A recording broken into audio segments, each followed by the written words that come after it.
Morning to all my dear friends, मैं हूं Prashant Mawani. Welcome to curiously education. दोस्तों, I hope you all are doing good. चलिए दिन की शुरुआत करते हैं एक पॉजिटिव कोट के साथ। If you can't change your fate यानी कि अगर आप अपनी तकदीर को चेंज नहीं कर सकते तो अपने रवैये, अपने एटीट्यूड को चेंज कर लीजिए।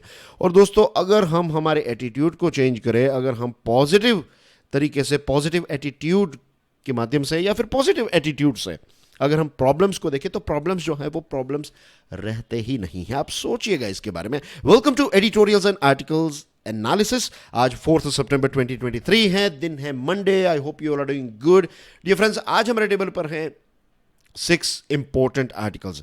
इसमें ये वाला आर्टिकल ऑनवर्ड सनवर्ड और शाइनिंग ब्राइट, ये दोनों के दोनों जो हैं ये आदित्य L1 के साथ जुड़े हुए हैं, राइट।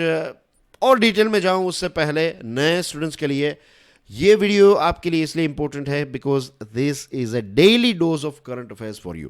और करंट अफेयर्स में अगर आपको अच्छी ग्रिप चाहिए तो याद रखिए, कंसिस्टेंसी ब्रीड्स मास्टरी। आपको हर रोज करंट अफेयर्स जो हैं उसकी पढ़ाई करनी पड़ेगी, हर रोज इस वीडियो को देखना पड़ेगा। इस वीडियो को देखने के लिए किसी भी प्रकार की एक्सपर्टीज की जरूरत नहीं है, जस्ट इसको देखते रहिए। थोड़े दिनों के अंदर आपकी अच्छी ग्रिप जो है वो डेवलप होना स्टार्ट हो जाएगी। आपको प्रैक्टिकली ही फील होगा कि नहीं, चीज़ों को मीन्स अब मैं चीज़ों को अच्छी तरीके से समझ रहा हूं।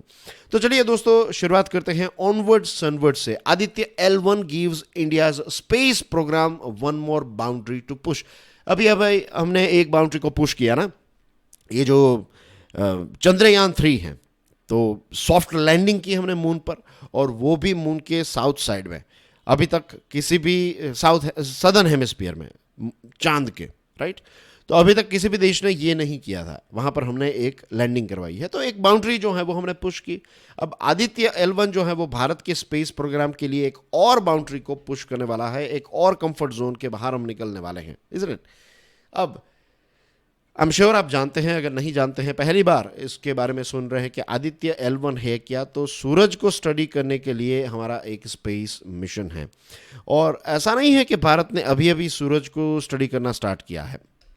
ये जो आपकी स्क्रीन पर है ना, ये कोई रिजॉर्ट या फिर कोई ऐसी होटल नहीं है। This is of course Kodaikanal solar observatory, and you will be surprised to know 1895 में इसकी स्थापना हुई थी। This is one of the oldest solar observatories in the world. East India Company ने इसकी स्थापना की थी। और एक चीज़ है सूरज के साथ जुड़ी हुई, इसको कहते हैं एवरशेड इफेक्ट। अब मैं एवरशेड इफेक्ट की बहुत ज़्यादा डिटेल्स में आज नहीं जा रहा हूं। मैं अलग से एक वीडियो बनाऊंगा ताकि आप इसको अच्छी तरीके से समझ सकें। मैं कोशिश करूंगा, राइट, कि अलग से इसका एक वीडियो बनाऊं।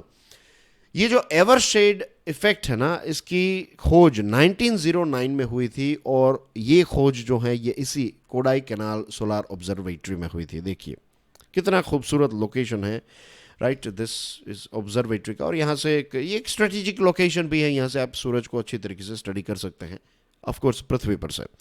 अब हम स्पेस में जाकर सूरज को अच्छी तरीके से स्टडी करना चाहते हैं, तो इसके लिए लॉन्च किया है ये आदित्य L1। इसमें 7 पेलोड हैं, 7 इंस्ट्रूमेंट्स हैं, 4 रिमोट सेंसिंग है, 3 इन सिटू हैं। सोलर विंड को स्टडी किया जाएगा। सोलर विंड जो है ना दोस्तों, ये चार्ज्ड पार्टिकल्स हैं और सूरज से एक प्रकार की सोलर हवाएं जो हैं वो बहती रहती हैं, और इसकी इम्पैक्ट स्पेस पर क्या होती है, इसको आदित्य L1 अच्छी तरीके से स्टडी करने की कोशिश करेगा।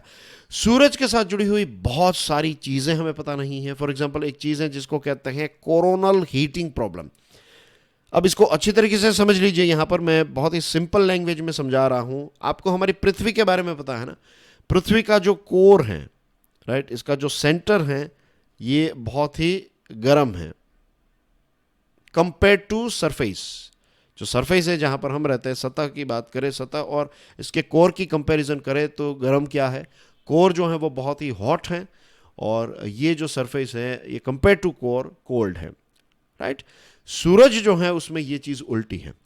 उसका जो सरफेस है ना वो ज़्यादा गर्म है, और उसका जो कोर है, इनर पार्ट जो है, पोर्शन जो है, राइट, ये बहुत ही कम गर्म है compare two of course the surface. तो इसको कहते हैं कोरोनल हीटिंग प्रॉब्लम। तो इसके बारे में हमें चीज़ें पता नहीं है। ऐसी बहुत सारी चीज़ें सूरज के साथ जुड़ी हुई हैं जिसके बारे में हमें पता नहीं। तो आने वाले 4 महीनों के अंदर ये आदित्य L1 जो है ये लैग्रेंज पॉइंट L1 पर पहुंच जाएगा। अगेन जो नए स्टूडेंट्स हैं जो पहली बार इस वीडियो को देख रहे हैं, तो देख लीजिए कि आपकी स्क्रीन पर L1 से लेकर L5 आपको 5 पॉइंट्स नज़र आ रहे हैं, राइट। ये L1 है, this is L2, this is L3 here, L4 और ये रहा L5। दोस्तों अभी हमने 2-3 दिन पहले ही इसको अच्छी तरीके से समझा था। तो जो लोग मीन्स जो पुराने स्टूडेंट्स हैं जिन्होंने वो 2 दिन पहले का वीडियो देखा था जिसमें हमने ये चीज़ को डिस्कस किया, तो आपके लिए प्रश्न है कि L2 पर क्या लॉन्च किया गया है, L2 पर कौन सी एक चीज़ है जो वहाँ पर रखी गई है। इसका आंसर आपको कमेंट सेक्शन में देना है। नाउ ये आदित्य जो आदित्य L1 है उसको L1 पर ही रखा जाएगा। ये वाला जो पॉइंट है ना, यहाँ पर रखा जाएगा इसको। अब ऑब्जर्व कीजिए, ये हमारी पृथ्वी है और ये चांद है। चांद जो है वो यहाँ पर घूमता रहता है पृथ्वी के आसपास, और पृथ्वी जो है वो पूरा सर्कल भी लगाती है। तो L1 पॉइंट जो है वो फिर ऐसे ऐसे चेंज होता रहता है, ये राइट, ये एक लॉजिकल चीज़ है। अब सूरज जो है उसको स्टडी करने के लिए अगर आप कोई स्पेस में कोई ऐसी चीज़ है, कोई सैटेलाइट रखना चाहते हैं, तो ये सबसे बेस्ट लोकेशन है L1। ये लैग्रेंज पॉइंट एक ऐसा पॉइंट होता है जहाँ पर सूरज की जो ग्रेविटी है और सन और मून की जो ग्रेविटी है वो न्यूट्रल हो जाती है। तो ये एक पार्किंग पॉइंट आप समझ लीजिए। यहाँ पर आप अच्छी तरीके से किसी भी सैटेलाइट को पार्क कर सकते हैं, वो यहाँ पर ही रहेगा, कहीं पर हिलेगा नहीं। तो ये एक बहुत ही अच्छा लोकेशन है। और फिर यहाँ पर चांद भी बीच बीच में नहीं आएगा। चांद का जो ये रेवोल्यूशन और रोटेशन, खास करके रेवोल्यूशन जो है वो यहाँ पर ही होता रहता है। तो यहाँ पर कोई भी ऐसी चीज़ नहीं है जो इस स्पेस मिशन या फिर आदित्य L1 और सूरज के बीच में है। तो अच्छी तरीके से क्लियर व्यू जो है वो हमें सूरज का मिलता रहेगा फ्रॉम दिस लैग्रेंज पॉइंट 1, ठीक है, L1 से। ये 1.5 किलोमीटर, 1.5 मिलियन किलोमीटर, 1.5 नहीं 1.5 मिलियन किलोमीटर हमारे पृथ्वी से दूर है, और अनअब्स्ट्रक्टेड स्टार का व्यू जो है वो यहाँ पर हमें मिलता है, जैसे हमने देखा, ठीक है। Aditya L1 seemingly simple pushes Indian space boundaries, जो हमने स्टार्टिंग में देखा कि नई एक बाउंड्रीज को क्रॉस करेगा, ठीक है। ये समझ में आ गया होगा, इट्स वेरी इजी। अब मैं डायरेक्टली इस पर नहीं जा रहा हूँ, थोड़े कुछ दूसरे आर्टिकल्स को देख लेते हैं और फिर इस पर जाएंगे, ताकि चीज़ें जो है वो मिक्सअप ना हो, आपको भी ऐसा ना लगे कि वही चीज़ जो है वो रिपीट हो रही है। तो चलिए पहले इसको देख लेते हैं, ये इंटरेस्टिंग है। Not this one, sorry, I am talking about this evasive she. इसको देखते हैं। India should cash in on the opportunity. अब चाइनीज प्रेसिडेंट शी जिनपिंग साहब जो हैं वो ना तो जकार्ता की मीटिंग में जाएंगे और ना तो न्यू दिल्ली आएंगे। जकार्ता यानी कि इंडोनेशिया, वहाँ पर एक बहुत इंपॉर्टेंट समिट है, चाइना और आसियान की समिट है, और वहाँ पर है ईस्ट एशिया की समिट। ईस्ट एशिया समिट जो है एक ग्रुप है, east Asia. Let me right it down here. वैसे इतना ज़्यादा मुझे लिखने की ज़रूरत नहीं है। द रीज़न इज़ क्योंकि मैंने ईस्ट एशिया के बारे में सारी डिटेल्स जो हैं वो मैंने कल एक वीडियो बनाया था, राइट। ये वीडियो मैंने स्टडी ग्लोज पे बनाया था, और इस वीडियो के लिंक जो हैं वो आपको टेलीग्राम में मिल जाएगी। नहीं देखा है तो इसको ज़रूर देख लीजिएगा, आपको इसके बारे में डिटेल पता चल जाएगी कि कितने कितने देश जो हैं वो इस ईस्ट एशिया समिट में पार्ट लेते हैं, राइट। टोटल 18 कंट्रीज़ है, तो उसका पूरा लिस्ट है। आसियान के बारे में मैंने बताया है। तो एक कहते हैं ना स्पेसिफिक जो वीडियो होता है जिसमें सारी डिटेल्स आ जाती हैं, तो वो वाला वीडियो है, तो उसको ज़रूर देख लीजिएगा। बहुत ही इंपॉर्टेंट जियोपॉलिटिक्स के साथ जुड़ी हुई चीज़ें मैंने वहाँ पर डिस्कस की है ना। डियर फ्रेंड्स, चाइना के प्रेसिडेंट शी जिनपिंग जो है वो ना तो ये मीटिंग को अटेंड करेंगे जो इंडोनेशिया में होने वाली है, और ना तो G20 की समिट को अटेंड करेंगे। और एक ऐसा देश जो अपने आप को सुपर पावर मानने लगा है, एक ऐसा देश जो अपने आप को राइजिंग सुपर पावर कहता है, जो दुनिया का सबसे ताकतवर, सबसे बड़ा देश इन टर्म्स ऑफ इकोनॉमी बनना चाहता है, अगर उसके लीडर इस प्रकार की इंपॉर्टेंट मीटिंग्स को अटेंड ना करें, दैट मीन्स कि वो उतनी ज़्यादा इंपॉर्टेंस इनको नहीं देते, राइट। यही एक सिग्नल जाता है ना। और G20 के बारे में हमने डिस्कशन की थी, तो हमने देखा था ना कि कितने सारे 19 कंट्रीज और एक यूरोपियन यूनियन जैसा ग्रुप इसका पार्ट है। दुनिया की कितनी पॉपुलेशन को ये रिप्रेजेंट करता है, राइट। 70% जितना ट्रेड जो है वो रिप्रेजेंट करने वाला ये ग्रुप है G20। 80% जितनी पॉपुलेशन। तो G20 का अपने आप में एक बहुत इंपॉर्टेंस है, एक बहुत बड़ा वेट है। और इस वजनदार ऑर्गेनाइजेशन की या फिर ग्रुप की समिट होती है, साल की सबसे इंपॉर्टेंट मीटिंग होती है और उसमें आपके शी जिनपिंग नहीं आएंगे, दैट मीन्स चाइना इसको उतना ज़्यादा इंपॉर्टेंस नहीं देता है। दूसरी एक चीज़, she avoids face to face meetings to tackle complex issues. अगर आएंगे भी तो फिर भारत को क्या मुंह दिखाएंगे? और सिर्फ भारत नहीं, दूसरे ऐसे आसियान के जो देश हैं, association of south east Asian nation के कुछ ऐसे देश हैं, उनको क्या मुंह दिखाएंगे? अभी हाल ही में उन्होंने नया मैप जो लॉन्च किया ना, तो उसमें अक्साई चीन के बारे में, अरुणाचल प्रदेश के बारे में तो उन्होंने गलत इंफॉर्मेशन छापी ही अपने मैप में। इसी के साथ साथ जो साउथ चाइना सी हैं, आई थिंक मैंने ये भी बात 1-2 दिन पहले आपको बताई थी कि साउथ चाइना सी जो हैं उसमें भी उन्होंने यही किया है। तो आसियान के कुछ देश जो हैं, खास करके 4 देश जो हैं, वो तो बहुत नाराज हो गए हैं, भाई आप ऐसा कैसे कर सकते हैं। और मलेशिया और फिलीपाइंस जो हैं, ये उतने ज़्यादा मिलिट्री वाइज स्ट्रॉन्ग देश नहीं हैं। एथनिक कंसर्न्स भी हैं इनके, इन द सेंस के बहुत सारे लोग जो हैं वो चाइनीज़ लोग वहाँ पर रहते हैं, और चाइनीज़ लोग मलेशिया और फिलीपाइंस में रहते हैं, और फिलीपाइंस और मलेशिया के बहुत सारे लोग जो हैं वो चाइना में रहते हैं। इसके बावजूद भी ये दोनों देशों की हिम्मत को दाद देनी पड़ेगी कि इन दोनों देशों ने इसकी निंदा की है। तो चाइना अगर यहाँ पर आएगा भी, तो चाइना मीन्स चाइना के शी जिनपिंग साहब यहाँ पर आएंगे, तो उनको ये सारी चीज़ों को भी फेस करना पड़ेगा ना। वो क्या मुंह दिखाएंगे कि उनके देश में वो क्या कर रहे हैं, और एक तरफ वो किस प्रकार की चाइना की इमेज क्रिएट करना चाहते हैं, और रियलिटी में चाइना जो है वो क्या कर रहा है। तो she would have encountered challenges at G20 summit, right. तो ये सिचुएशन है। दूसरी चीज, भारत और दूसरे मेंबर्स जो हैं, दूसरे जो कंट्रीज है, फॉर एग्जांपल यूएस है, ऑस्ट्रेलिया, यूके हैं, तो ऐसे बहुत सारे दूसरे देश जो हैं जिनकी अब चाइना के साथ इतनी ज़्यादा नहीं बनती है, और एक जियोपॉलिटिकल राइवलरी भी चाइना के साथ स्टार्ट हो चुकी है। तो this could be one reason कि शी जिनपिंग साहब अटेंड नहीं कर रहे हैं। और रशिया को सपोर्ट करने वाला अगर कोई देश है G20 का, राइट, जो यूक्रेन कॉन्फ्लिक्ट में हम जानते हैं कि चाइना जो है वो रशिया के साथ खड़ा हुआ है, तो ये भी पॉइंट्स जो हैं वो दुनिया उठाएगी, G20 के मेंबर जो हैं वो मीन्स प्रश्न उठाएंगे। तो ये बहुत सारे ऐसी, तो कहीं ना कहीं ये आर्टिकल यही कहना चाहता है कि चाइना जो है वो अपनी रिस्पॉन्सिबिलिटी से भाग रहा है, अपना मुंह जो है वो छुपा रहा है, और इसीलिए शी जिनपिंग साहब जो हैं वो इस मीटिंग को अटेंड नहीं कर रहे हैं। वरना तो ये एक बहुत ही इंपॉर्टेंट मीटिंग है, राइट, एक बहुत इंपॉर्टेंट समिट है इनफैक्ट, राइट। डियर फ्रेंड्स, अब हम बात करते हैं ये the rise and fall of Russian warlord के बारे में।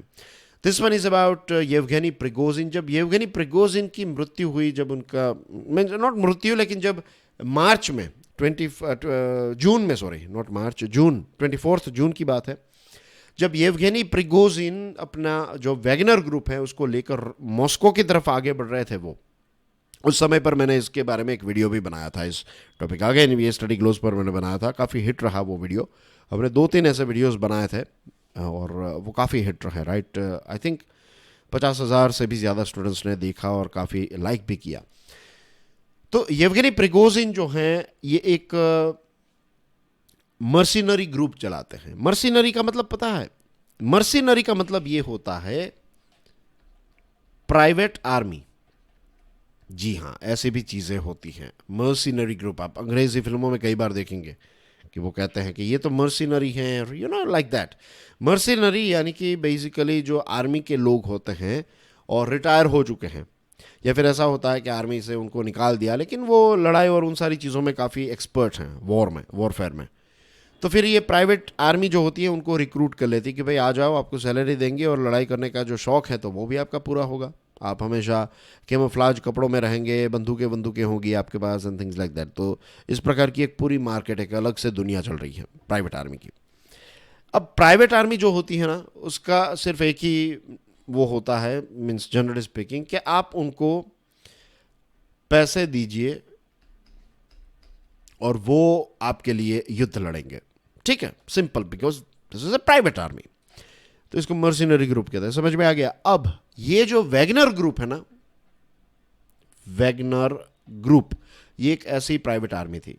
इसके स्थापक थे प्रिगोजिन, येवगेनी प्रिगोजिन। अब येवगेनी प्रिगोजिन जो हैं उसकी मैं ब्रीफली अगर आपको हिस्ट्री बताऊं तो 1980s की बात है, जब प्रिगोजिन मीन्स उससे पहले प्रिगोजिन जो है वो जेल में थे, कुछ तोड़फोड़ और मारपीट इस प्रकार के कुछ केसेस थे उन पर, वो एक लंबे समय तक जेल में, कुछ आई थिंक 12 सालों तक वो जेल में रहे।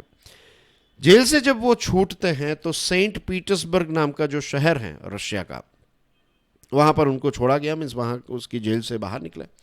अब उस समय पर 1980s में आज के हमारे जो पुतिन साहब है ना, प्रेसिडेंट पुतिन, वो इस सेंट पीटर्सबर्ग के सिटी के मेयर थे। तो डायरेक्टली इनडायरेक्टली वो फिर इनके कांटेक्ट में आता है, ये जो प्रिगोजिन है वो पुतिन साहब के कांटेक्ट में आता है, और पुतिन जो है he was powerful then as well, वो मेयर थे सिटी के। तो फिर ये खाने पीने का बिजनेस इसने स्टार्ट किया, प्रिगोजिन ने हॉट डॉग बेचना स्टार्ट किया, इसका बिजनेस चल पड़ा।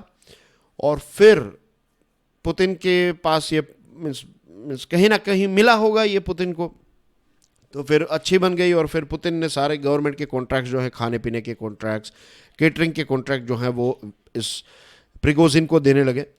तो प्रिगोजिन ऐसे ऐसे जो है वो पैसे काफ़ी कमाने लगा और पुतिन से काफ़ी नज़दीक आ गया। और एक वक्त मीन्स अभी इनको ये जो प्रिगोजिन है इसको पुतिन शेफ भी कहा जाता है, कि ये पुतिन जो है उसका बावर्ची है, ऐसा इसका नाम दिया गया, राइट। तो ये इन दोनों का इतिहास है, इतने क्लोज थे। ऑफ कोर्स इसमें जो मेन पर्सन है जो पावरफुल है दैट इज पुतिन, और ये उसका ही एक आदमी है आप कह सकते हैं पुतिन का। अब ये जो येवगेनी प्रिगोजिन है उसने ये कहा कि भाई ये जो रशिया की डिफेंस मिनिस्ट्री है वहाँ पर कुछ ऐसे लीडर्स बैठे हुए हैं, उनको पुतिन के खिलाफ कुछ इतना इश्यू नहीं था, लेकिन ये जो येवगेनी प्रिगोजिन है उसने ये बताया कि भाई आपके डिफेंस मिनिस्टर ऐसे हैं, आपके कमांडर जो हैं वो ऐसे हैं, वो हमारे ऊपर अटैक कर रहे हैं, और वैगनर ग्रुप जो हैं वो फ्रंट पर लड़ाई लड़ रहा है। यूक्रेन में जाकर अगर कोई लड़ाई लड़ रहा है तो हम ये वैगनर ग्रुप वाले लोग हैं, आपके सोल्जर्स जो हैं वो हमारे पीछे हैं, हम तो अंदर घुसकर यूक्रेनियंस जो हैं उनको मार रहे हैं, जो डिफ़िकल्ट बैटल्स हैं वो हम जीत रहे हैं।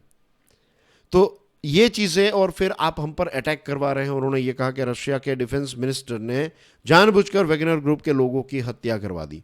तो फिर ये भड़क गया और इसने क्या किया, ये अपनी एक बड़ी सी आर्मी लेकर वैगनर ग्रुप को लेकर एक रुस्तोव ऑन डोन नाम का एक सिटी है रशिया का, तो इसको इसने अपने कंट्रोल में ले लिया। और फिर ये कहा कि भाई हम मॉस्को की तरफ आगे बढ़ रहे हैं। तो डायरेक्टली इनडायरेक्टली पुतिन को चैलेंज किया। पुतिन भाई थोड़ी चुप बैठेंगे, right. This was a major challenge. पहली बार पुतिन 1999 से लेकर अभी तक पुतिन को इतना बड़ा चैलेंज किसी भी ने नहीं दिया था। बट एनीवे फिर बेलारूस के प्रेसिडेंट बीच में आते हैं, इंटरवीन करते हैं, और वैगनर ग्रुप जो है उसको कहा गया कि भाई आपके ऊपर केस नहीं होगा, आप यहाँ से 1 2 3 4 हो जाइए, आप चले जाइए बेलारूस में जाकर बैठिए वहाँ पर, राइट। आपको यूक्रेन की लड़ाई अब नहीं लड़नी है, हम इसको हैंडल कर लेंगे। 2 महीने के बाद ये खबर आई कि ये जो येवगेनी प्रिगोजिन है उसकी मृत्यु हो गई, उसका प्लेन जो है वो क्रैश हो गया। और इतना ही नहीं, उसके इंपॉर्टेंट प्लेयर्स दिमित्री युत्किन और वेलेरी चेकलाव, ये दोनों लोग जो हैं वो भी मर गए। ये वैगनर ग्रुप के जो चीफ है प्रिगोजिन, उसके ही प्लेन में बैठे हुए थे, और ये सभी इंपॉर्टेंट लोगों की मृत्यु हो गई। तो बहुत सारे लोग कह रहे हैं कि पुतिन ने ही ये करवाया है, वेस्टर्न वर्ल्ड का भी यही कहना है कि पुतिन ही ये करवाता है, क्रेमलिन का कहना ये है कि भाई इस पर इन्वेस्टिगेशन चल रही है, हमें कुछ नहीं पता है। We all know how it works, right. पूरी दुनिया जानती है सारी चीज़ें। ऐसा नहीं है कि न्यूज़पेपर में आएगा तभी वो सच होगा या फिर हकीकत होगी। अब वी नो कि ये ऑफकोर्स रशिया की सरकार ने ही करवाया है। अब प्रिगोजिन की मृत्यु से मिक्स रिएक्शन मिल रहे हैं। कुछ लोग कह रहे हैं कि देखिए पुतिन के सामने कोई नहीं जा सकता, पुतिन आज भी उतने स्ट्रॉन्ग है। कुछ लोग ये कह रहे हैं कि पुतिन कमज़ोर हो गया इसलिए उसको ये एक चीज़ करनी पड़ी, इसलिए उनको ये प्रिगोजिन को मारना पड़ा या फिर उसका असैसिनेशन करवाना पड़ा। मार्च 2024 में पुतिन जो है वो इलेक्शन फेस करेंगे। अभी ऐसा ही लगता है कि पुतिन जो है उनकी पोजीशन काफ़ी ज़्यादा स्ट्रॉन्ग है, is a very strong leader. और दूसरे ऐसे लोग थे, एक जनरल सुरोविकिन है, राइट। तो ये जनरल सुरोविकिन जो है इसको भी हटाया गया, पुतिन ने इसको हटा दिया। और ये बताया जाता है कि ये जनरल सुरोविकिन जो है तो इसकी ये प्रिगोजिन के साथ काफ़ी ज़्यादा बनती थी, तो उसको भी बीच में से हटा दिया गया है। बट बेसिकली पावर अभी भी इनके पास ही है, पुतिन के पास ही है, और अभी लंबे समय तक पावर जो है उनके पास ही रहेगा। और ये यूक्रेन का युद्ध जो है वो चलता रहेगा। ये प्रिगोजिन के मरने से पुतिन की इमेज पर इतनी कोई खास इम्पैक्ट नहीं आई है, नहीं ना तो युद्ध पर कोई इम्पैक्ट आई है, क्योंकि ऑलरेडी 2-3 महीने पहले ही ये वैगनर ग्रुप जो है वो हट चुका था, और अब रशिया की मिलिट्री ही सारी चीज़ें जो हैं वो यूक्रेन में डील जो है, ये युद्ध जो है वो आर्मी ही कर रही है, वैगनर ग्रुप हट गया है, तो इतना अब कोई फ़र्क नहीं पड़ेगा। जो फ़र्क पड़ना था वो जून में ऑलरेडी पड़ चुका, लेकिन अब नहीं होगा। तो this is the situation as far as this Putin वाला या फिर ये war is concern, Ukraine war में ये अभी लेटेस्ट अपडेट आप समझ लीजिए ये है। फिर बात करते हैं साइमल्टेनियस पोल के बारे में। ये भी एक बहुत ही इंपॉर्टेंट टॉपिक है, नई चीज़ जो है इस ये में सब फिर से इसकी डिस्कशन जो है वो स्टार्ट हो चुकी है। Building political consensus is must, कि पॉलिटिकल पार्टीज जो हैं वो इसके बारे में ओके होनी चाहिए, तभी साइमल्टेनियस पोल्स जो हैं वो हो सकते हैं। देखिए अब ये साइमल्टेनियस पोल वाला टॉपिक जो है वो न्यूज़ में आया है, राइट, अब चर्चा का विषय बना है, तो इस पर और सारे आर्टिकल्स हमें पढ़ने को मिलेंगे, अच्छे अच्छे आर्टिकल्स पढ़ने को मिलेंगे। तो आज से आप समझ लीजिए कि इसकी शुरुआत हुई है, this is not an and. आज सारी चीज़ें आपको पता नहीं चलेगी, क्योंकि जैसे मैंने आपको बताया ना कि इसके बारे में अलग अलग एंगल से अलग अलग राइटर्स लिखेंगे, उसमें से जो बेस्ट चीज़ें होंगी, जो रिपीटेटिव चीज़ें होंगी उसको ऑफ कोर्स हम रिपीट नहीं करेंगे, लेकिन अच्छी अच्छी चीज़ों को हम फिर से मीन्स अलग अलग एंगल से लिखी गई चीज़ें हैं और इसमें हमारी नॉलेज और ज़्यादा इंप्रूव होती है। तो ऐसे टॉपिक साइमल्टेनियस पोल्स के साथ जुड़े हुए जो हैं वो इसको हम डेफिनेटली समझेंगे। एक्स प्रेसिडेंट रामनाथ कोविंद जी जो हैं उनको यूनियन गवर्नमेंट यानी कि गवर्नमेंट ऑफ इंडिया ने एक कमेटी स्थापित की है और इस कमेटी का हेड बनाया है। अब इस कमेटी का मेन काम क्या है? कमेटी को ये देखना है कि वन नेशन वन इलेक्शन जो है वो कैसे किया जा सकता है और इसकी क्यों ज़रूरत है and things like that. Means ज़रूरत है इसलिए ही मीन्स अभी सरकार को लग रहा है कि ये इंपॉर्टेंट है, मोदी साहब को ये लग रहा है कि ये जो साइमल्टेनियस पॉल्स हैं इसका मतलब ये है कि लोकसभा के इलेक्शन और जो राज्यों में हमारी लेजिस्लेटिव असेंबली के इलेक्शन होते हैं, ये सारे इलेक्शंस जो हैं नेशनल लेवल के और स्टेट लेवल के एक ही दिन पे हो जाए या फिर एक दो दिन के अंदर ख़त्म हो जाए ये इलेक्शन, दैट्स इट, या फिर एक वीक के अंदर या फिर एक समय पर एक फेज़ में एक दिन मीन्स स्टार्ट हुआ इलेक्शन और ये स्टार्टिंग पॉइंट है तो एंड पॉइंट है, इसको कहते हैं साइमल्टेनियस पोल। आइडियली एक ही दिन में सारी चीज़ें ख़त्म हो जाए, लेकिन इसमें फिर हमारा देश इतना बड़ा है, इतनी बड़ी पॉपुलेशन है, तो इसको कैसे फेजेस में कंडक्ट करवाया जाएगा ये सारी चीज़ें हमें देखनी पड़ेगी। लेकिन एक ही साथ दोनों इलेक्शंस, लोकसभा के और लेजिस्लेटिव असेंबली के, ये चीज़ आपको समझ में आ गई तो ही हम आगे बढ़ेंगे, वरना ये इसका मतलब ही समझ में नहीं आया तो फिर आगे बढ़ने का कोई मतलब नहीं। तो अच्छी तरीके से इसको समझ लीजिए, डाइजेस्ट कर लीजिए। This is simultaneous election. 1960 हमारा देश जब आज़ाद हुआ तब से लेकर, जब पहला इलेक्शन हुआ तब से लेकर 1967 तक लोकसभा और असेंबली के इलेक्शंस जो हैं वो एक साथ ही होते थे, ये साइमल्टेनियस ही होते थे। फिर सिचुएशन जो है वो चेंज हुई, राइट, इमरजेंसी और कुछ जगहों पर सरकारें गिरी, तो ये सारी चीज़ों की वजह से ये जो एक सिंक्रोनिटी थी, जो दोनों चीज़ें साथ में होती थी, लोकसभा और असेंबली इलेक्शन, तो इनका कैलेंडर जो है वो डिस्टर्ब हो गया। और अब फिर से ये कोशिश की जा रही है, फिर से ये डिबेट जो है वो स्टार्ट की जा रही है कि पहले ऐसा होता था, उस टाइम पर तो हमारे पास रिसोर्सेज कम थे, टेक्नोलॉजी कम थी, ये सारी चीज़ों की कमी थी, तो तब हम साइमल्टेनियस पोल्स कर सकते थे, तो आज क्यों नहीं कर सकते? आज हमें करना चाहिए। तो इसी चीज़ को अच्छी तरीके से स्टडी करने के लिए कि ये अच्छा है नहीं अच्छा है, वॉट एवर इट इज़, ये चीज़ों को देखने के लिए कमेटी की स्थापना की है और उसके हेड है ये हमारे एक्स प्रेसिडेंट रामनाथ कोविंद जी। अब बीजेपी जो है उसका वो ये कहते हैं कि साइमल्टेनियस पोल्स वापस आने चाहिए। ऑपोजिशन पार्टीज जो है वो कहती है कि भाई इसमें बीजेपी की कोई चाल हो सकती है। अब ये पॉलिटिकल सिचुएशन है, ये पॉलिटिक्स, रूलिंग और ऑपोजिशन पार्टीज के ये ऊपर ऊपर से व्यूज हमें नजर आते हैं। कोविंद जी को सिलेक्ट करना अपने आप में एक अच्छी बात है। द रीजन इज 2018 में ही कोविंद जी ने ये कहा था कि ये अलग अलग टाइम पर जो इलेक्शंस होते हैं ना, अभी देखिए हमारा ये 2023 चल रहा है, ये खत्म होगा, उससे पहले 4 राज्यों के अंदर इलेक्शंस होने वाले हैं, राइट, 4 राज्यों। और इसीलिए हमने देखा ना लास्ट टाइम कि सरकार ने 200 रुपये कम कर दिए एलपीजी के, राइट, एलपीजी का सिलेंडर जो है उसमें 200 रुपीज़ का कट डाउन किया, बिकॉज इलेक्शंस आने वाला है। तो हमारे यहाँ पर इलेक्शंस होते ही रहते हैं, ऐसा एक भी साल नहीं होता है जहाँ पर किसी भी एक राज्य में इलेक्शन ना हो। और इलेक्शन में बहुत ज़्यादा खर्च भी होता है, बहुत सारे रिसोर्सेस जो हैं वो लगाए जाते हैं। तो अगर हम एक साथ इलेक्शंस को कंडक्ट कर दे तो एक ही 5 साल में एक ही बार, या फिर लेट्स से 5 साल में सिर्फ एक ही महीना ऐसा होगा जिसमें ये रिसोर्सेज और सारी चीज़ें जो हैं वो इसमें यूटिलाइज की जाएगी। उसके बाद बाकी के सारे जो महीने हैं उसमें हम परफॉर्म करते रहिए। अब सिचुएशन ऐसी भी होती है कि एक जगह पर किसी राज्य में इलेक्शन है, let's say for example let's say कि एक बड़ा प्रोजेक्ट है, राइट, और ये 3 राज्यों में चल रहा है ये प्रोजेक्ट। लेट्स से रोड का प्रोजेक्ट है, दिस इज रोड, मैं इस प्रकार के रोड्स बनाता हूँ राइट। तो ये रोड है और ये राज्य नंबर 1 है, 2 है और 3 है। अब 2 और 3 में अगर इलेक्शन है और नंबर 1 में इलेक्शन नहीं है, तो अगर ये कंस्ट्रक्शन का काम जो है उस पर भी आपको इम्पैक्ट देखने को मिलेगी, right. You will find this कि मंत्री जो हैं वो बिजी रहेंगे, ऑफिसर्स जो हैं वो बिजी रहेंगे, तो यू विल फाइंड कि उस पर भी इम्पैक्ट। तो हर साल मीन्स एवरी ईयर अलग अलग जगहों पर इलेक्शंस होते रहते हैं, कंटिन्यूएशन में होता है, और ये कहते हैं कि 5 सालों के अंदर लगभग 1 साल जितना वक्त जो है वो तो हम इलेक्शन में देते हैं, लगभग ऑन एन एवरेज, राइट।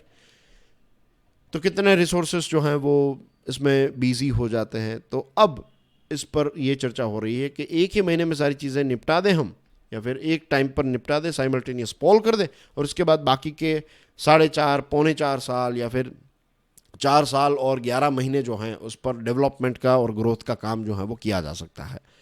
अब पार्लियामेंट में इसकी डिबेट करने की ज़रूरत है, राइट। पार्लियामेंट में थरो डिस्कशन डिबेट होनी चाहिए, और सारी की सारी पॉलिटिकल पार्टीज जब तक कंसेंसस यानी कि हाँ नहीं कहेगी तब तक इसमें आगे नहीं बढ़ा जा सकता, और नहीं बढ़ना भी नहीं चाहिए, राइट। इसके रिजल्ट्स जो हैं वो डिफरेंट आ सकते हैं, इसकी तैयारी भी हमें रखनी चाहिए, क्योंकि देखिए कांग्रेस जो है उसने 3 इलेक्शन असेंबली इलेक्शंस जीते, और 2018 की बात है ये, राइट। 2018 में 3 जगहों पर कांग्रेस की जीत हुई स्टेट लेवल पर, लेकिन पार्लियामेंट्री पोल्स में बीजेपी की जीत हुई। तो इस प्रकार के रिजल्ट्स भी देखने को मिलेंगे, राइट। तो ये सारी अलग अलग चीज़ें जो हैं वो साइमल्टेनियस इलेक्शन में या फिर साइमल्टेनियस पोल्स में हमें देखने को मिलेगी। अब इलेक्शन कमीशन जो है वो इसको कैसे हैंडल करता है, कैसे लेवल प्लेइंग फील्ड क्रिएट करता है। ऐसा ना हो कि सेंट्रल गवर्नमेंट के फेवर में सारी चीज़ें हों, राइट, रूलिंग पार्टी के फेवर में चीज़ें हों, ऐसा ना हो। इसको मेक श्योर जो है वो इलेक्शन कमीशन को करना पड़ेगा, right.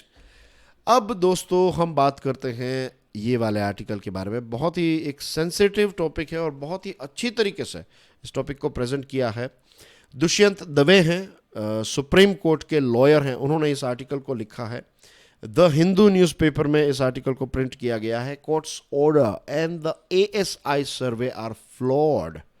The supreme court of India's order in Gyanvapi mosque case raises serious questions about its legality, propriety and justness. Supreme court के लॉयर ने ही ये कहा है कि सुप्रीम कोर्ट ने जो ज्ञान वापी मॉस्क में जो एक आदेश दिया है ना, या फिर जो ऑर्डर दिया है, तो ये ऑर्डर बराबर नहीं है। बहुत ही सिंपल लैंग्वेज में ये बात कहना चाहता है ये आर्टिकल, और जो राइटर हैं वो ये बात हमसे शेयर करना चाहते हैं। अब ये देखिए, 9 नवंबर 2019 की बात है, जब सुप्रीम कोर्ट ऑफ इंडिया ने 1991 वाला जो एक कानून है, places of worship special provisions act 1991,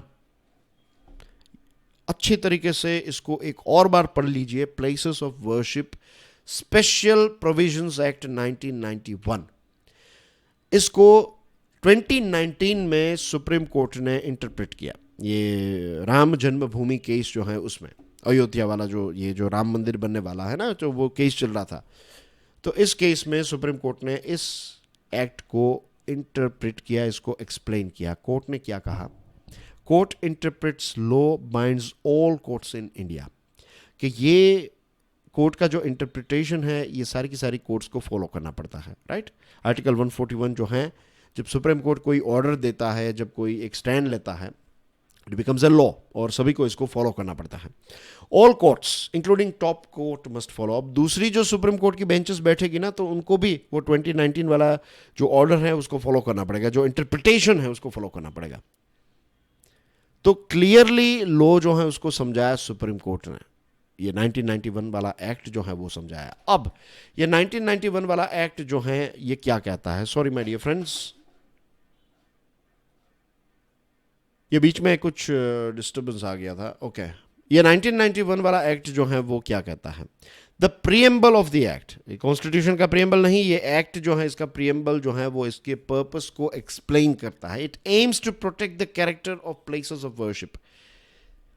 जो आज़ादी के बाद 1947 में हमारा देश आज़ाद हुआ, राइट, और ये ये एक्ट जो है ये 1991 में बनाया गया। तो ये कानून जो है, जो पार्लियामेंट ने बनाया है, हमारे देश की पार्लियामेंट ने बनाया है, वो ये कहता है कि 1947 के बाद जब हमारा देश आज़ाद हुआ, और स्पेसिफिकली यहाँ पर डेट भी मेंशन की है, कहा है 15 अगस्त 1947, ये एक्ट में लिखा है कि इस तारीख से जो प्लेसेस ऑफ वर्शिप है, कोई मंदिर है, गुरुद्वारा है, मस्जिद है, चर्च हैं, और इसके अलावा भी जो प्लेसेस ऑफ वर्शिप है, इसकी बहुत ही एक ब्रॉड डेफिनेशन जो है वो इसमें एक्सप्लेन की है इस एक्ट में, कि जो जैसा था वैसा ही रहेगा। अगर कहीं पर मस्जिद है तो वो मस्जिद ही रहेगी, अगर कहीं पर मंदिर है तो दैट विल बी मंदिर, कहीं पर गुरुद्वारा है तो कहीं वो गुरुद्वारा ही रहेगा।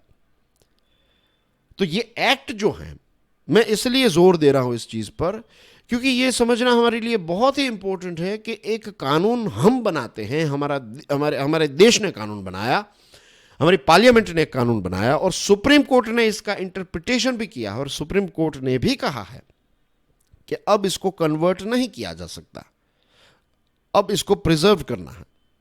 कि ज्ञानवापी जो है वो एक समय पर वहां पर मंदिर था, फिर किसी मुसलमान राजा ने उसको तोड़वा कर वहां पर लेट्स से ये मस्जिद बना दी, तो वो इतिहास में हुआ था। 1947 के बाद जो हमारे देश का नया जन्म हुआ, जो नए कॉन्स्टिट्यूशन का जन्म हुआ, आज़ादी का जन्म हुआ, जो एक नया भारत, नव भारत जो है उसकी शुरुआत हुई, तो 1991 वाला एक्ट कहता है कि भले ही वहां पर पहले मंदिर हो शिव जी का, आज वहां पर मस्जिद है ना, तो वो मस्जिद वहीं पर ही रहेगी, और अगर कोई ऐसी जगह है जहां पर मस्जिद को तोड़कर अगर मंदिर बनवाया गया है, अगर कोई ऐसी जगह है तो वहां पर भी मंदिर ही रहेगा, वहां पर फिर से मस्जिद नहीं बनेगी। अगर कहीं पर चर्च तोड़कर कहीं किसी ने गुरुद्वारा बनाया है, किसी गुरुद्वारे को तोड़कर किसी ने वहां पर चर्च बनाया, वॉट एवर इट इज, जो भी कॉम्बिनेशंस और ये ऐसी चीजें हो सकती हैं, वो वैसे की वैसे ही रहेगी। ऐसा प्रशांत मावाणी नहीं कह रहा है, ये 1991 वाला एक्ट जो है वो बनाया, वो ये कहता है, और सुप्रीम कोर्ट ने भी इसको इंटरप्रेट किया है। अब प्रॉब्लम ये है कि ये चीज आप समझ गए, राइट? ये प्रॉब्लम नहीं है आप समझ गए, प्रॉब्लम ये है कि सुप्रीम कोर्ट ने जो डिसीजन लिया है, सुप्रीम कोर्ट ने आर्कियोलॉजिकल सर्वे ऑफ इंडिया जो है उसको, मीन्स जो लोअर कोर्ट ने कहा, फिर इलाहाबाद हाई कोर्ट, फिर सुप्रीम कोर्ट के पास ये मैटर गई, ये ज्ञानवापी केस की। तो अब ज्ञानवापी मस्जिद जो है उसमें एएसआई के सर्वे की क्या ज़रूरत है? अगर चलो सर्वे करवा भी लेते हैं और उसमें पता चल गया कि पहले ये मंदिर था, राइट, सारी चीज़ें, बहुत सारी चीज़ें सामने आई है कि भाई पहले यहाँ पर मंदिर था, ऐसा लग रहा है। अब ये एएसआई के सर्वे को आपने परमिशन क्यों दी? क्योंकि एक तरफ जो 1991 वाला एक्ट है वो क्लियरली कहता है कि अब इसमें कोई चेंजेस नहीं हो सकता, और आपने भी इंटरप्रेट किया था। तब अब एएसआई की जो इंक्वायरी है ये क्लियरली पॉइंटलेस है, इससे और ज़्यादा प्रॉब्लम्स ही क्रिएट होंगे ना। The question is where do we draw the line? Do we survey every mosque due to claims?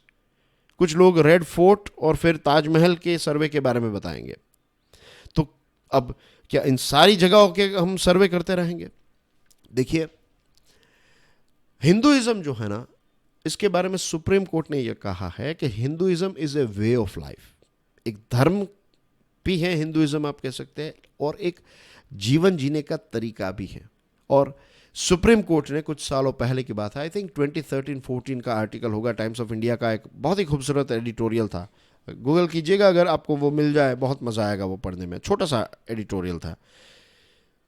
उस एडिटोरियल में ये एक्सप्लेन किया गया है कि सुप्रीम कोर्ट जो है उसने ये बताया है कि ये जो इंडिया है ना, या फिर जो भारत हम कहते हैं, इसमें पाकिस्तान, फिर जो सब कॉन्टिनेंट है, not Bharat specific, modern day वाला नहीं, अभी जिस देश में हम रह रहे हैं उसकी बात नहीं हो रही है, जो पहले हम कहते थे ना भारत, या फिर इंडिया, इंडियन सब कॉन्टिनेंट, जिसमें थोड़ा अफगानिस्तान का पार्ट में, देखिए मैं यहाँ पर वो आरएसएस वाले जो कहते हैं कि थाईलैंड और म्यांमार और वो सारी चीज़ें हमारी हैं, मैं उसकी बात नहीं कर रहा हूँ, ठीक है। मैं ये बात कर रहा हूँ कि जो जिस जगह पर ये कल्चर था, जो इंडियननेस जो कहते हैं, राइट, ये जो कल्चर है ना, ये अफगानिस्तान के कुछ पार्ट्स में, आज जो पाकिस्तान है, ऑफ कोर्स एक समय पर वो यही इंडिया का या फिर हिंदुस्तान का पार्ट था, भारत का पार्ट था, फिर Bangladesh, parts of Myanmar, parts of Thailand, parts of Indonesia, parts of Sri Lanka, Nepal of course, right, parts of Tibet.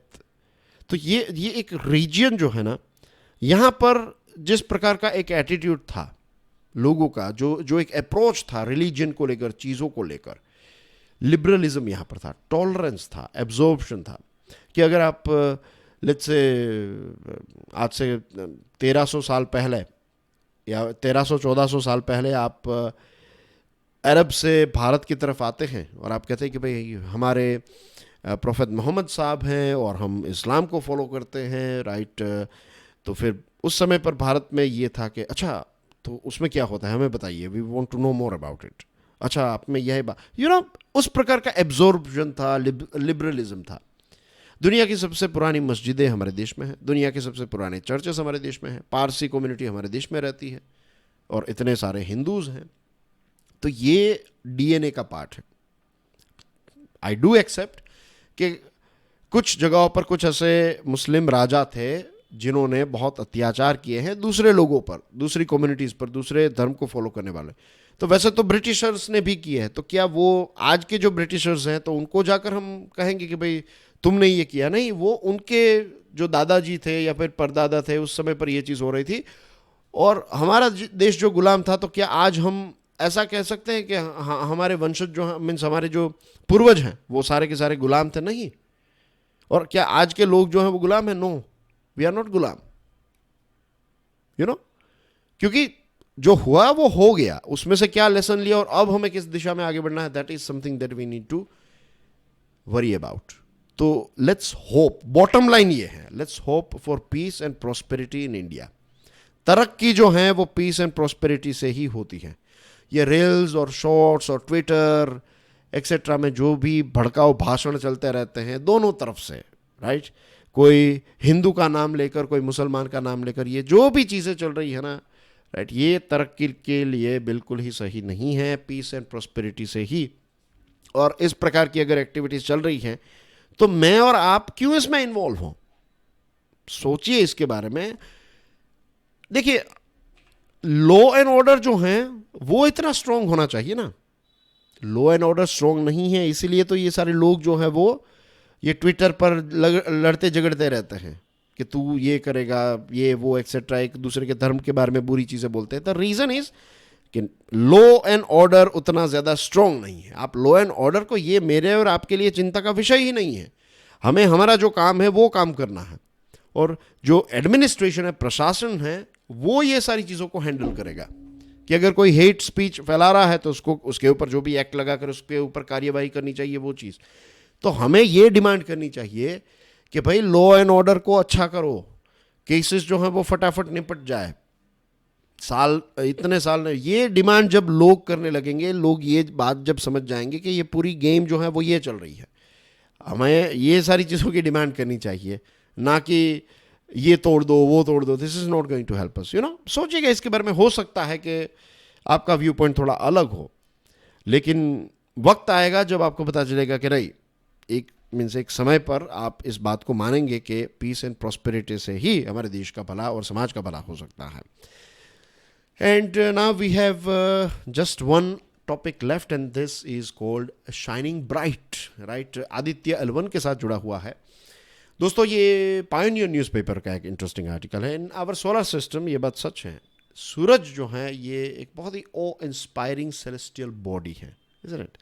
और हर एक कल्चर में, आपको हर एक कल्चर में जीसस के पीछे भी आपको सूरज देखने को मिलेगा, इज़न्ट इट। तो हर एक कल्चर में जो सूरज है, सन जो है, उसको रिच ट्रिब्यूट पे किया गया है। बहुत इंपॉर्टेंस है सूरज का, क्योंकि पृथ्वी पर जितने भी सोर्सेस ऑफ एनर्जी है सारे के सारे जो है उसका रूट है सन। और इंडिया में भी इसकी फैसिनेशन जो है वो काफ़ी ज़्यादा, हम देखते हैं बहुत सारे घरों के ऊपर भी सूरज जो है वो देखते हैं, सूर्योदय, उदय, बहुत सारे ऐसे नाम भी होते हैं ना लोगों के। तो it is considered the giver of life and energy. और सिर्फ कंसिडर नहीं, ये हैं भी। इसरो जो है वो इस मिशन में आगे बढ़ रहा है, सन के सीक्रेट्स को अच्छी तरीके से जानने की कोशिश कर रहे हैं। तो हम इसके बारे में तो हमने बात किया। सन्स बिहेवियर, मैग्नेटिक फील्ड, इसको स्टडी किया जाएगा, सूरज की magnetic field, solar flares, right, इसकी इम्पैक्ट पृथ्वी के क्लाइमेट पर कैसी होती है, सोलर रेडिएशन की इम्पैक्ट क्या होती है, ये जो सोलर फ्लेयर्स हैं, तो ये हमारे सैटेलाइट्स को कैसे अफेक्ट करते हैं, राइट, हमारी जो इलेक्ट्रिसिटी की ग्रिड है उसको कैसे अफेक्ट करते हैं, ये सारी चीज़ों को अच्छी तरीके से स्टडी करने के लिए आदित्य L1 मिशन को लॉन्च किया गया है। और ये सन का जो कोरोना है, right, not corona virus, right, you know it very well, sun corona, तो ये एक बहुत ही इंपॉर्टेंट चीज़ है सन कोरोना। और इसकी इम्पैक्ट स्पेस वेदर पर क्या होती है, सोलर सिस्टम पर इसकी इम्पैक्ट क्या है, इसको देखा जाएगा। इसको स्टडी करने की एक प्रयास है ये आदित्य L1। और सोलर साइकिल जो है, राइट, इसकी इम्पैक्ट क्लाइमेट पर क्या है, ये सारी चीज़ों को स्टडी करने के लिए L1 को लॉन्च किया गया, आदित्य L1 को लॉन्च किया गया है। एंड डियर फ्रेंड्स, इससे ऑफ कोर्स हमारे देश भारत और ख़ास करके इसरो की जो एक ब्रांड इमेज है, ग्लोबल इमेज है, वो और ज़्यादा मजबूत होगी, एक रेपुटेशन जो है इसको और स्टार्स लगेंगे, ठीक है। So that's basically everything in today's discussion dear friends. जाने से पहले I would like to request all of you कि वीडियो पसंद आया तो hit the like button, video को दूसरे लोगों के साथ शेयर ज़रूर कीजिएगा। And yes dear friends, you can connect with me via social media, तो इसकी लिंक्स जो है वो डिस्क्रिप्शन में है। तो आई होप आज की इस डिस्कशन से आपको बहुत सारी चीज़ें जो हैं वो जानने को मिली होगी। कल फिर एज अर्ली एज पॉसिबल कल फिर मिलेंगे।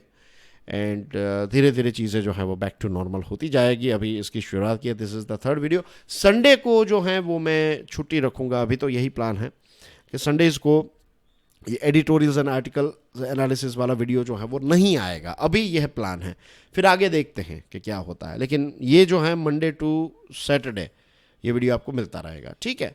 शेयर ज़रूर कीजिएगा, बहुत सारे स्टूडेंट्स को पता नहीं होगा।